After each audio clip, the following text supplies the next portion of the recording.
Atman, Mahatma zasunyasan like Mahatma. Anatman is Prajna, Ishavasya is Satya. Asleep in Shivasana, greeted by Anahata, the seed of Jivatman that leads to Paramatman. To reach Atman, you need Atma Jnana. From Narayanas, Dashavatara, Bhagavata, Purana, Brahmanas of Mahajana Padas, the Vedas mediated by Agni and the Devas, Devangas, Upanishadas, Puranas, Mahabharata and Ramayana, Bhagavata Gita, Shastras, Yoga Vasista, Agamas, Tantras, Divya, Prabandha, Stotras, Devaram, Ramachari, Manas, Manusriti, Dasana, Aditi.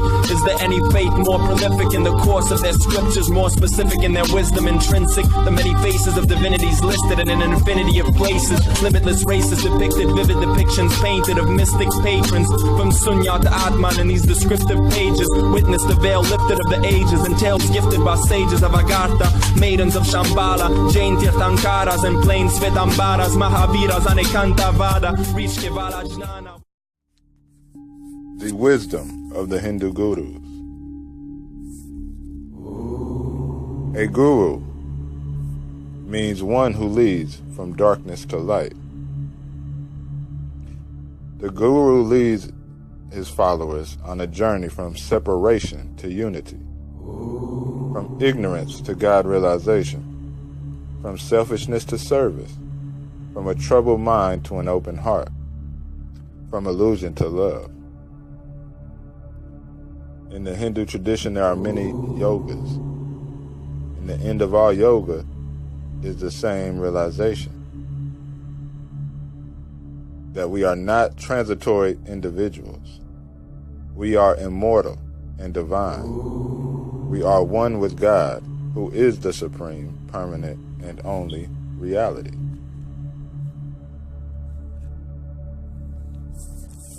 So these are quotes from various Hindu sages.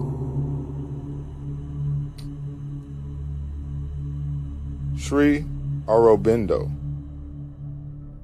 quote, "That which we call the Hindu religion is really the eternal religion because it embraces all others." The Rig Veda says, "Truth is one, and the learned call it by many names."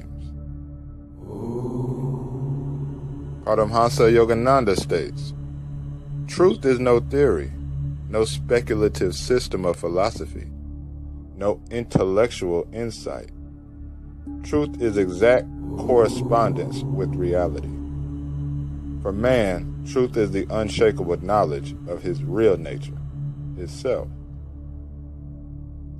Sankara quotes, "Illness is not cured by saying the word medicine, but by taking medicine. Enlightenment is not achieved by repeating the word God, but by directly experiencing God. Talk as much philosophy as you like, worship as many gods as you please, observe ceremonies and sing devotional hymns, but liberation will never come, even after 100 eons, without realizing the oneness." Let me stop right here, because Sankara is right that many are seeking for, their works to bring them this liberation.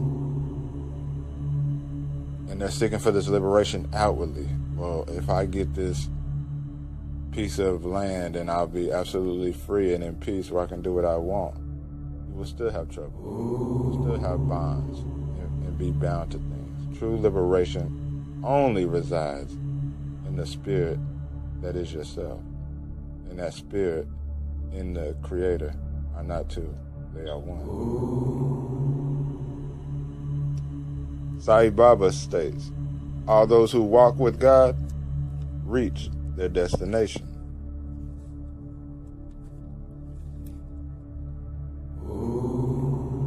Sai Baba also states, "You seek too much information and not enough transformation."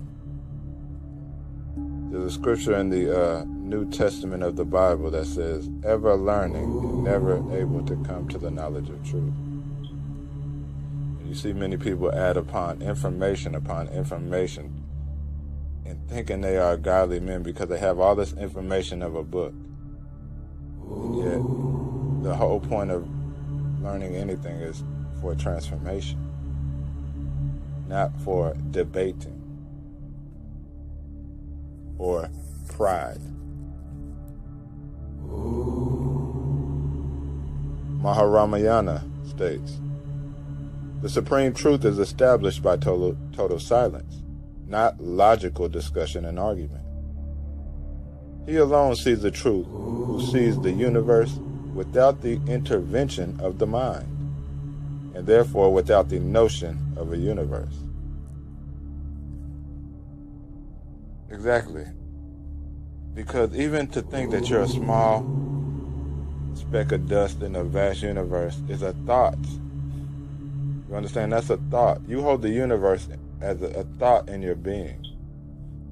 So what are you that can hold the whole universe in a single thought? What being are you to hold the whole universe in you as a single thought? You must seek that which holds these thoughts, these feelings, and the world.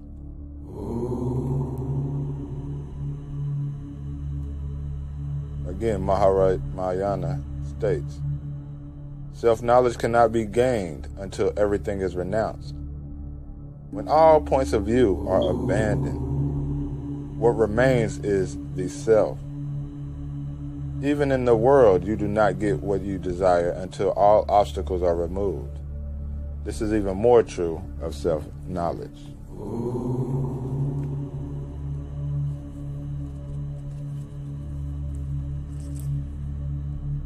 Mandukya Upanishad. There is no one here except the Lord of Love. Only He exists. In truth, He is alone. And one who sees their essence,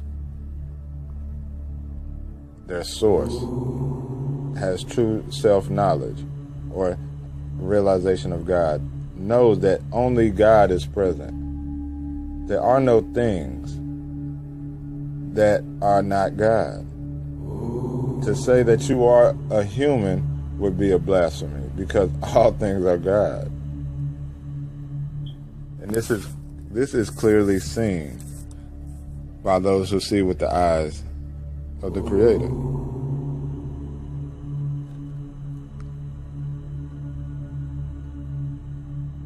Ashtavakra Gita states, it is you that pervades this universe, and this universe exists in you. Your true nature is pure consciousness. Don't be small-minded.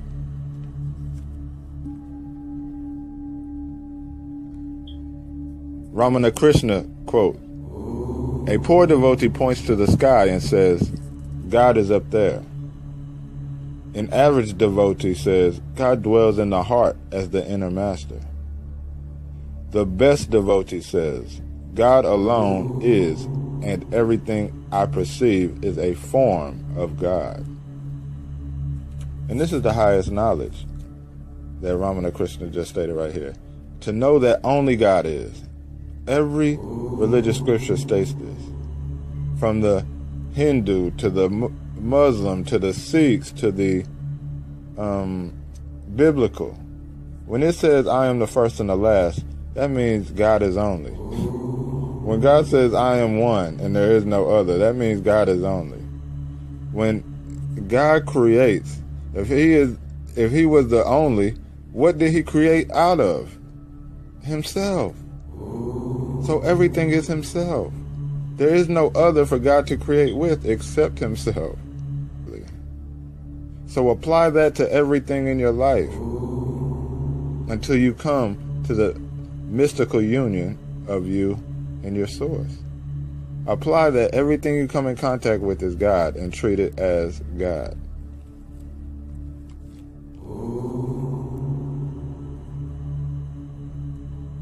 Maharamayana states, there exists something that cannot be described.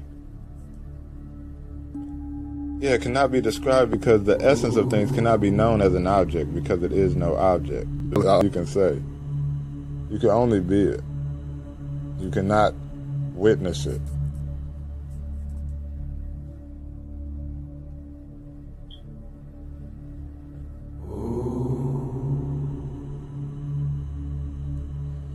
Abhinavagupta states, the ultimate consciousness is always present everywhere. It is beyond space and time, with no before or after. It is undeniable and obvious. So what can be said about it?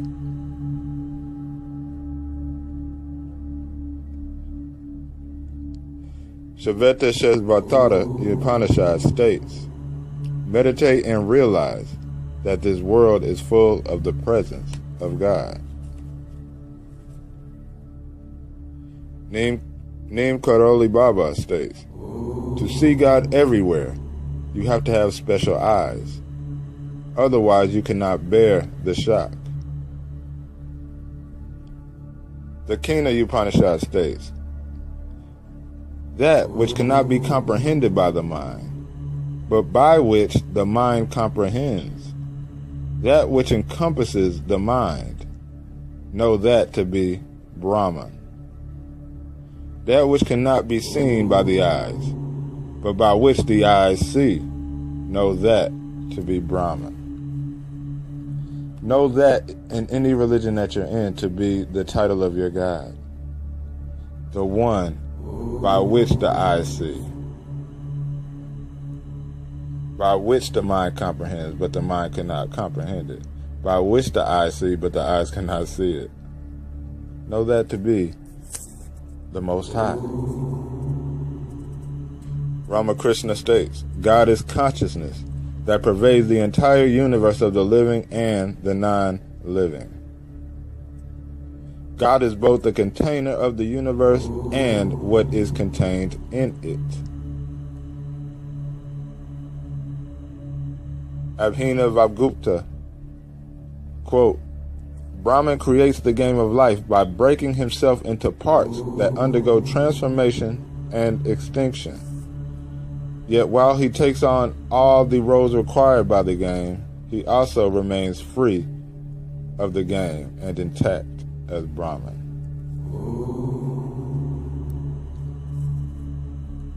And that's so true, because just as the ocean plays all the roles of every wave that arises, it still remains pure ocean, undisturbed stillness. Yet it plays all the roles of every wave that has a birth and death.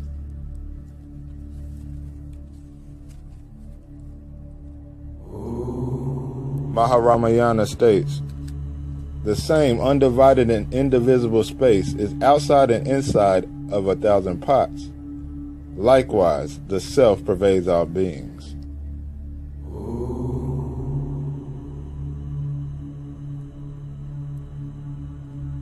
Srimad Bhagavatam states, learn to look with an equal eye upon all things, seeing the one self in awe. The Katha Upanishad, quote, Brahman is the self hidden in everyone. He is only obvious to those whose minds focus one-pointedly on the Lord of love. Nurture intuitive knowledge. Meditation leads them deeper into consciousness, passing from the world to thoughts, and beyond thoughts to the wisdom of the self, or the wisdom of God.